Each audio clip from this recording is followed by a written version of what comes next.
করুণার আধার তুমি, চিরমহিয়ান তুমি, দিয়েছ নাজাতের আল কোরআনুল করিম। أعوذ بالله من الشيطان الرجيم. بسم الله الرحمن الرحيم. إن أول بيت وضع للناس للذي ببكة مباركا وهدى للعالمين. فيه آيات بينات مقام إبراهيم ومن دخله كان آمنا ولله على الناس حج البيت من استطاع إليه سبيلا ومن كفر فإن الله غني عن العالمين. قل يا أهل الكتاب لم تكفرون بآيات الله والله شهيد على ما تعملون. قل يا أهل الكتاب لم تصدون عن سبيل الله من آمن تبغونها عوجا وأنتم شهداء وما الله بغافل عما تعملون. يا أيها الذين آمنوا إن تطيعوا فريقا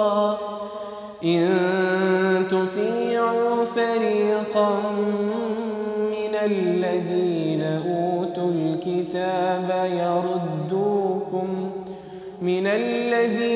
أوتوا الكتاب يردوكم بعد إيمانكم كافرين. صدق الله العظيم.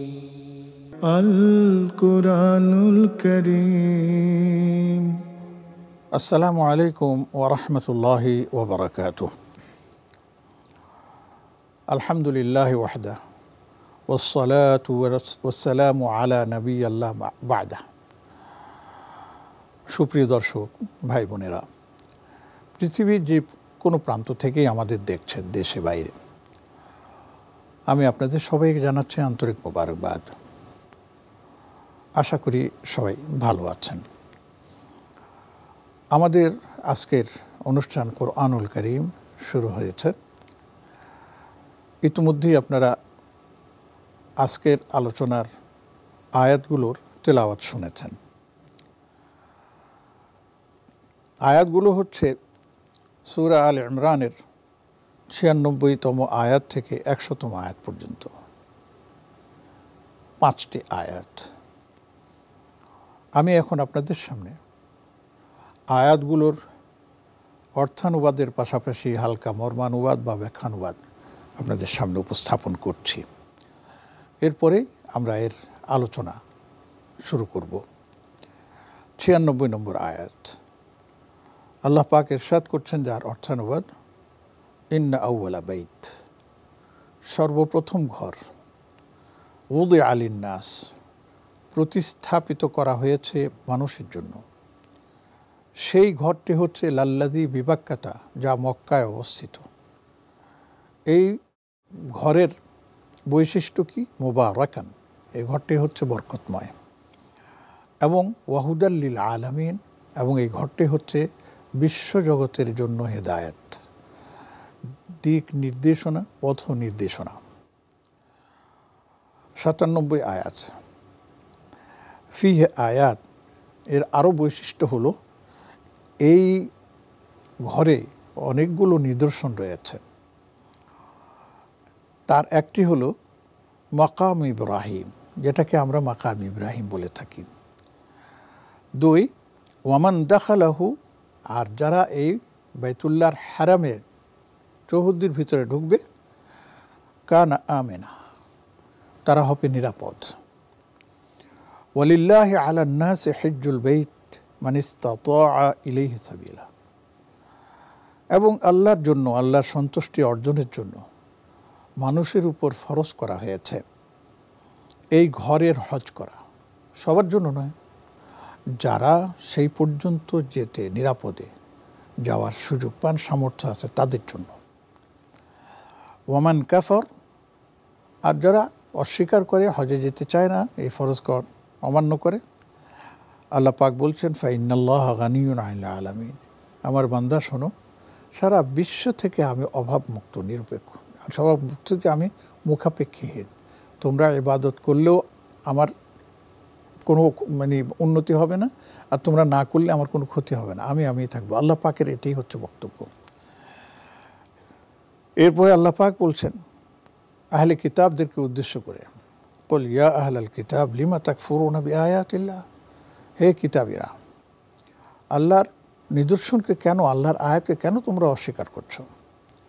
আল্লাহু শাহীদুন আলা মা তা'মালুন, তোমরা যা কিছু করছো সে সম্পর্কে আল্লাহ পাক সব কিছুই দেখছেন, সব কিছুই আল্লাহ পাকের সামনে রয়েছে। এরপর আবার বলছেন কুল ইয়া আহলাল কিতাব, হে কিতাবীরা, লিমা তাসুদ্দুনা আন সাবিলিল্লাহ, কেন তোমরা আল্লাহর রাস্তা থেকে বাধা দিচ্ছ?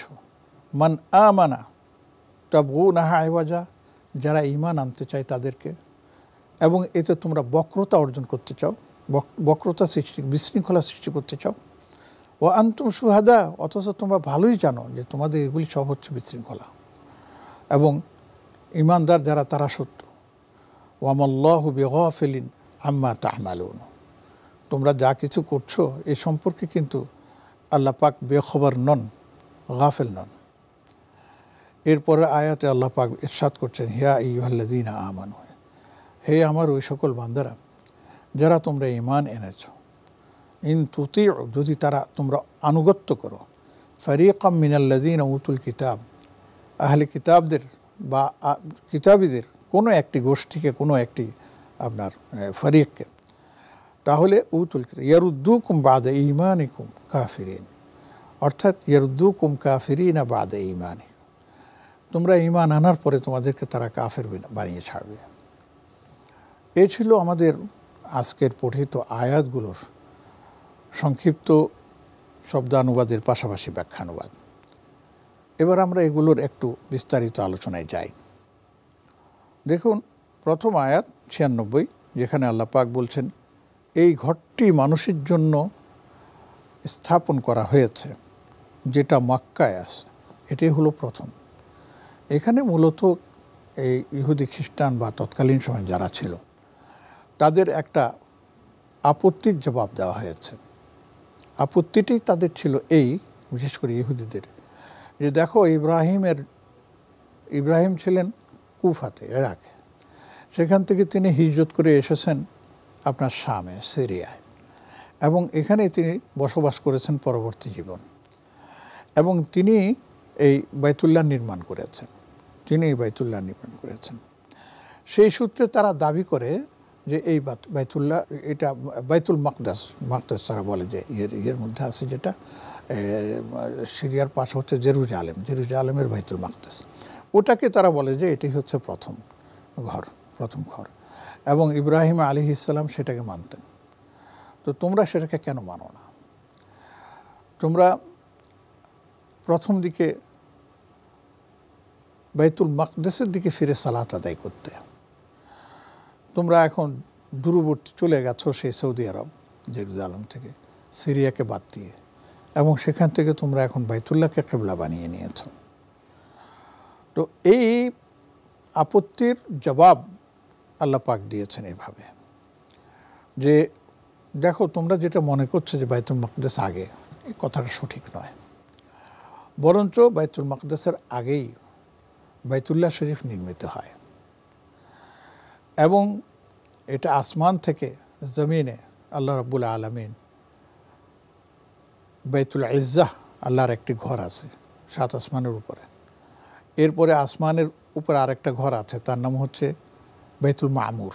কোরআনে কারিমে তার নাম আছে ওয়াত্তুর ওয়া কিতাবিন মাসসুর ফি রাক্কিম মানশুর ওয়াল বাইতুল মামুর।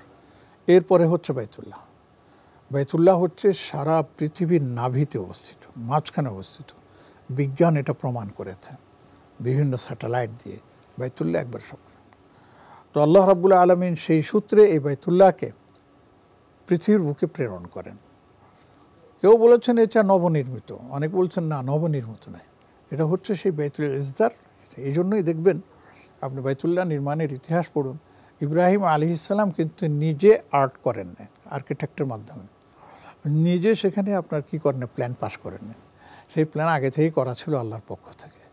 যখন ইব্রাহিম আলাইহিস সালামকে বাইতুল্লাহ পুনর্নির্মাণের নির্দেশ দেওয়া হয়, তখন সেখানে যেই বালুকারাশি ছিল, এক ঝটকায় সব কিছুকে আল্লাহ পাক পরিষ্কার করে দেন। এক তুফানের মতন এক বাতাস আসে, সেটা সব আপনার ইয়েগুলো, এর নাম কি, বালুকারাশি,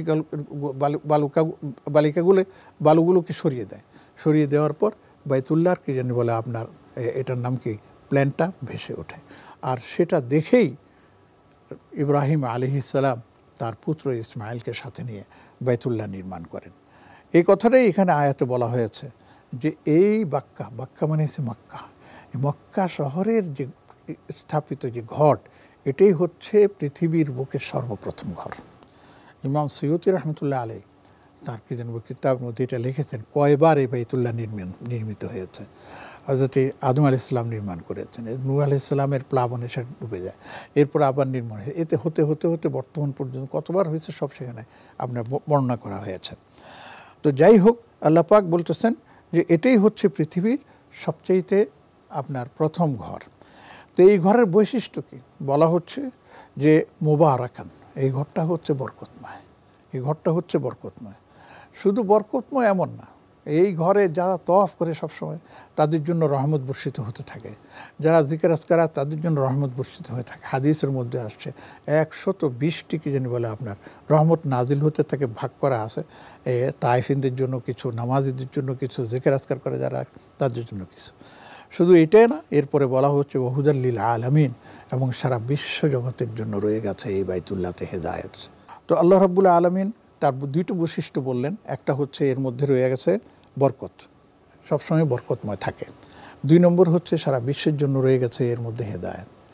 বিশ্বের যে যেখানেই থাকুন না কেন বাইতুল্লাহকে সামনে রেখে সালাত আদায় করতে হবে। অন্তত ফরজ নামাজটা বাইতুল্লাহ কিবলামুখী না হলে সেই ফরজ নামাজই আদায় হবে না। এখন যারা উত্তরে আছেন তারা দক্ষিণে পড়বেন, যেমন মদিনা শরীফে পড়া হয়। যারা কি জানি বলে পূর্বে আছেন তারা পশ্চিমে পড়েন, যেমন আমরা বাংলাদেশিরা সেইভাবে পড়ি। যারা পশ্চিমে আছেন তারা পূর্ব দিকে পড়েন। বাইতুল্লাহ হচ্ছে সেন্ট্রাল, আপনি সেখানে সেটাকে কিবলা করে পড়তেই হবে। 1। 2 নম্বর হচ্ছে ফিহি আয়াতুন বাইয়িনাত, আল্লাহ পাক নিজে বলতেছেন এই বাইতুল্লাহতে অনেকগুলো নিদর্শন আছে। 1 নম্বর আগে হচ্ছে মাকাম ইব্রাহিম। মাকাম ইব্রাহিম আপনি দেখেছেন নিশ্চয়ই, যারা বিশেষ করে হজে গেছেন বা উমরায় গেছেন। বাইতুল্লাহ শরীফের দরজার সামনে এখানে ছোট্ট একটা জায়গা আছে, সেখানের মধ্যে ভিতরে আপনার পাথর আছে। সেই পাথরের মধ্যে 2টো পায়ের ছাপ আছে। এই 2টো পায়ের ছাপ হচ্ছে আমাদের নবী হযরত ইব্রাহিম আলাইহিস সালামের পায়ের ছাপ। যেই পাথরে দাঁড়িয়ে হযরত ইব্রাহিম আলাইহিস সালাম আপনার রাজমিস্ত্রির কাজ করেছিলেন, আর আপনার যুগালির কাজ করেছিলেন হযরত ইসমাইল আলাইহিস সালাম। বাপ বেটা মেলে এই ঘরটি তৈরি হয়, এবং আল্লাহ রাব্বুল আলামিন সেই নিদর্শন হিসাবে হযরত ইব্রাহিম আলাইহিস সালামের পদচিহ্ন সেখানে রাখে। দুঃখজনক হলো যে আমাদের অনেক যারা এটা বুঝে না, তারা সেখানে গিয়ে চুমু খায় ইত্যাদি করে, এগুলি ঠিক না। আপনি দেখুন, আল্লাহর কুদরতের প্রশংসা করুন। আচ্ছা, ওয়ামান দাখালাহু কানা আমিনা, এটা আরও একটি বৈশিষ্ট্য হলো এই বাইতুল্লাহ কেন্দ্রিক একটা হারাম আছে, একটা এরিয়া আছে। সেই এরিয়ার ভিতরে যদি কেউ ঢুকে যায় তাহলে সে নিরাপদ, তখন তাকে সে অন্যায়ভাবে সেখানে কেউ হত্যা করতে পারবে না, এটার অনেক ব্যাখ্যা, আমি সেদিকে যাচ্ছি না। তবে এটা যে সে নিরাপদ থাকবে। এরপরে আল্লাহ পাক বলছেন যে এই ঘর কেন্দ্রিক একটা ইবাদতের নির্দেশনা দিচ্ছেন যে আল্লাহ পাকের জন্য সন্তুষ্টি অর্জনের জন্য লোকদের উপর অর্থাৎ ইমানদারদের উপর হজটা ফরজ, বাইতুল্লাহর হজ করা ফরজ, সবার জন্য না। মানিস্তাতা ইলাইহি সাবিলা, যারা সেখানে যাওয়া আসা খাওয়া থাকা এই সমস্ত ব্যয় নির্বাহ করতে পারবেন, হ্যাঁ, এমনকি তাদের দেশে যারা থাকবে তাদেরও ব্যয় এখান থেকে সংকলন করে যেতে পারবেন, এমন ব্যক্তির জন্য আপনার হজে যাওয়া ফরজ। তো এটা করতে হবে। এরপরে আল্লাহ পাক একটু আমাদেরকে সতর্ক করেছেন, ওমান কাফারা, যে এই ফরজ মানবে না, সামর্থ্য থাকা সত্ত্বেও সে যাবে না, আল্লাহ পাক বলতেছেন ফাইনাল্লাহ গানিয়ুন আনিল আলামিন, মনে রেখো সারা বিশ্বের সব কিছু থেকে আল্লাহ পাক মুখাপেক্ষীহীন, আল্লাহ কারো মুখাপেক্ষী নন। অতএব এমন অনেক লোক পাওয়া যায়, আল্লাহ আমাদেরকে হেফাজত করুক। আমরা ইমানদার, অমুসলিমদের কথা বাদ, ইমানদারদের কথাই বলি, যে তারা কি জানি বলে তাদের সামর্থ্য থাকা সত্ত্বেও তারা বাইতুল্লাহ শরীফে যান না, তারা আপনার কি জানি বলে হজ করেন না। আবার অনেকে ওমরা করেন, হজ করেন না, বলে যে হজে অনেক খরচ বেশি। আরে ভাই, যদি আপনার কাছে সামর্থ্য থাকে তাহলে হজটাই করে নেন, ওমরাও আর যদি পারেন করবেন, না হলে সেটা কিছু আসে যায় না। তো এই জিনিসটা আমাদের মাথার মধ্যে রাখতে হবে। অনেক কিছুই আছে যে দেখুন আম্বিয়া ইকরাম আলাইহিমুসসালাম তারা কিন্তু প্রায় সকলেই বলা হয় যে বাইতুল্লাহর কি যেন বলে আপনার কি করছেন, তাওয়াফ করেছেন। এরপরে আল্লাহ রাব্বুল আলামিন আমাদেরকে একটা সতর্কবার্তা পৌঁছাচ্ছেন, ইয়া আহলাল কিতাব কুল ইয়া আহলাল কিতাব লিমা তাকফুরুনা বিআয়াতিল্লাহ। এটা আপনার আহলে কিতাব যারা আছে ইহুদি, তারপর ওদেরকে উদ্দেশ্য করা বলা হচ্ছে যে তোমরা কেন আল্লাহর দেয়া আয়াত নিদর্শনগুলোকে তোমরা অস্বীকার করছো, অথচ আল্লাহু শাহিদুন আলা মা তা'মালুন। তোমরা কি জানি ভালো করেই জানো যে আল্লাহ ভালো করেই জানেন তোমরা কে কী কাজ করছো। হে ইহুদিরা, তোমরা কি করছো সেটাও আল্লাহ পাক জানেন।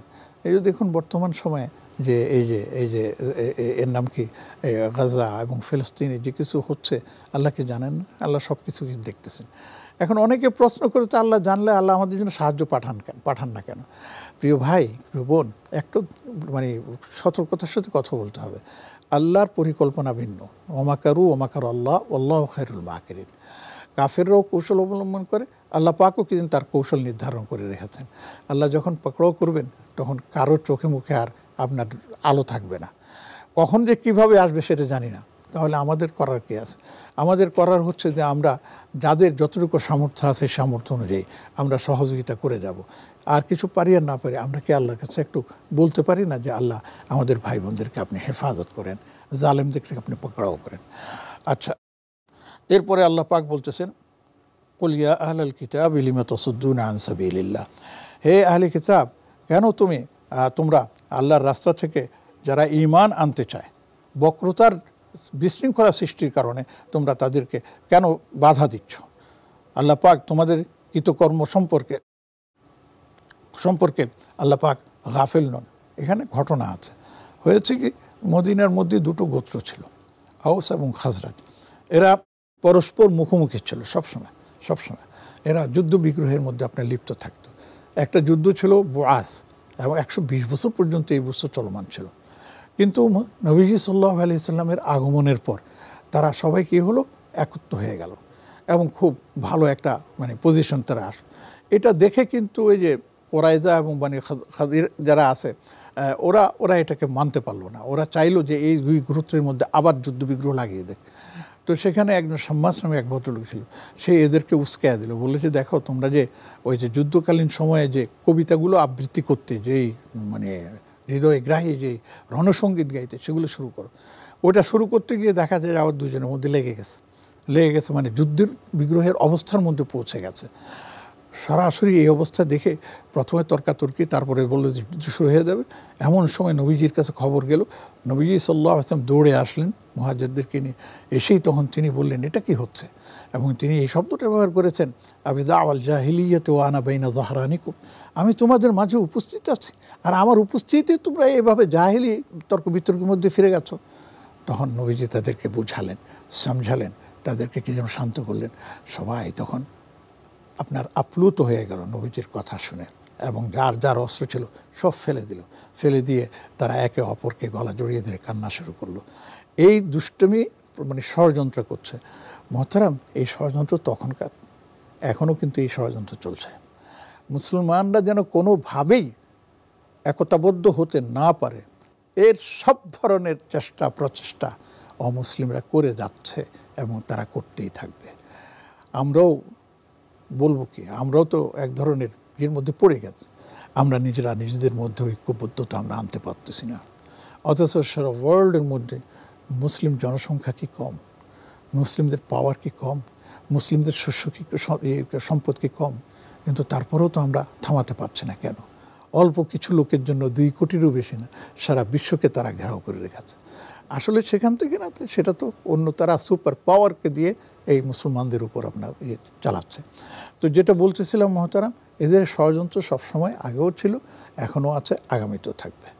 এরপরে আল্লাহ রাব্বুল আলামিন আমাদেরকে আরেকটা সতর্কবাণী করেছেন, যেটা আমি এতক্ষণ বলেছি সেটাই, ইয়া আইয়ুহাল্লাযীনা আমানু, হে ঈমানদার বান্দারা, ইন তুতিউ ফারীকাম মিনাল্লাযীনা উতুল কিতাব, আহলে কিতাবদের কোনো এক গোষ্ঠীকে যদি তোমরা অনুসরণ করো, তাহলে এরা সবাই তোমাদের ঈমানের পরিবর্তে তোমাদেরকে কুফরিতে নিয়ে যাবে। হায় হায়, কী অবস্থা!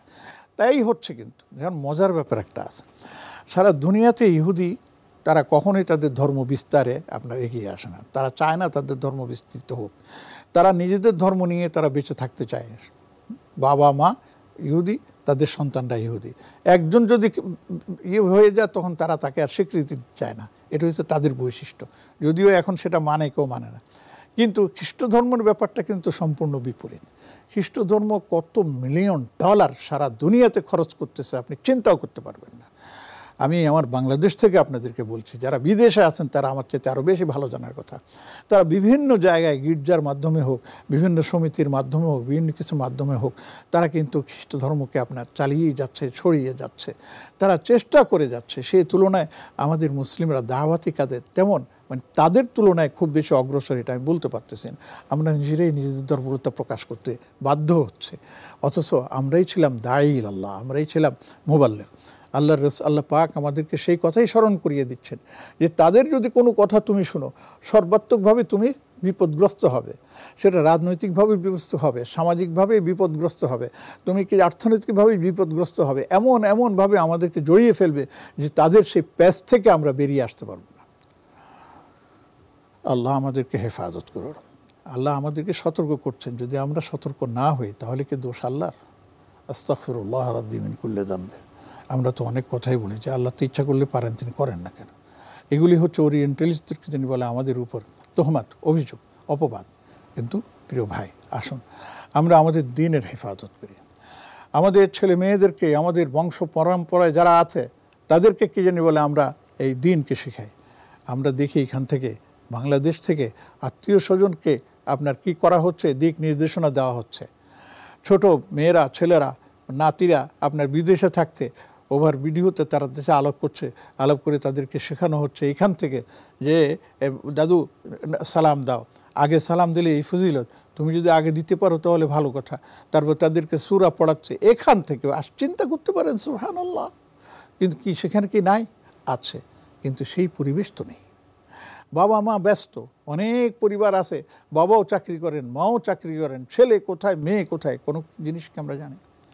এবং সেখানে সেই পরিবেশের কারণে, বন্ধুবান্ধব সার্কেলের কারণে, সেই সার্কেলের কারণে সব আল্লাহ মাফ করুক, ছেলে যাচ্ছে একদিকে, মেয়ে যাচ্ছে একদিকে, ছাড়াছাড়ি হয়ে যাচ্ছে পিতামাতার, অনেক কিছু আছে।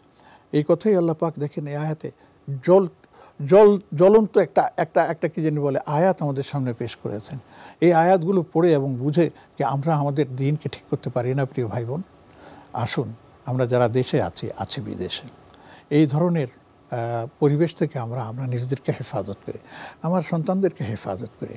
এরাই হচ্ছে আমার ভবিষ্যৎ, এরাই হচ্ছে আমাদের ভবিষ্যতের প্রজন্ম। আল্লাহ না করুন 1-2 প্রজন্মের পর যদি আবার এরা বিমুখ হয়ে যায়, তাহলে এ দায়ভার নেবে কে? তাই আমি আপনাদের সকলের নিকট আহ্বান জানাচ্ছি, দেশে বিদেশে যে যেখানে আছে, আসুন আমাদের সন্তান, আমাদের প্রজন্মকে আমরা দ্বীনের উপর প্রতিষ্ঠিত করি, তাদের দিলের মধ্যে দ্বীনকে আমরা প্রবিষ্ট করিয়ে দেই এবং শক্তিশালী করে দেই এবং আল্লাহর কাছে দোয়া করি, আল্লাহ আমাদেরকে মুসলমান হওয়ার তৌফিক দিয়েছেন, ইমানদার হওয়ার তৌফিক দিয়েছেন, সেই ইমানের উপর যেন আমরা অবিচল থাকতে পারি, অটল থাকতে পারি, আমাদেরকে সেই তৌফিকও আপনি দান করুন। আল্লাহ আপনি সর্বশক্তিমান। ও আখির, আল্লাহ সবাই ভালো থাকুন, সবার জন্য দোয়া করি, আমিও দোয়া প্রার্থী। আল্লাহ আমাদের সবাইকে ভালো রাখুন। ও আখিরু দাওয়ানা আলহামদুলিল্লাহি রাব্বিল আলামিন। আসসালামু আলাইকুম ওয়া রাহমাতুল্লাহি ওয়া বারাকাতুহু। করুণার আধার তুমি দিয়েছ, সত্যের বাণী অসীম, চিরমহিয়ান তুমি দিয়েছ নাজাতের আল কোরআনুল করিম।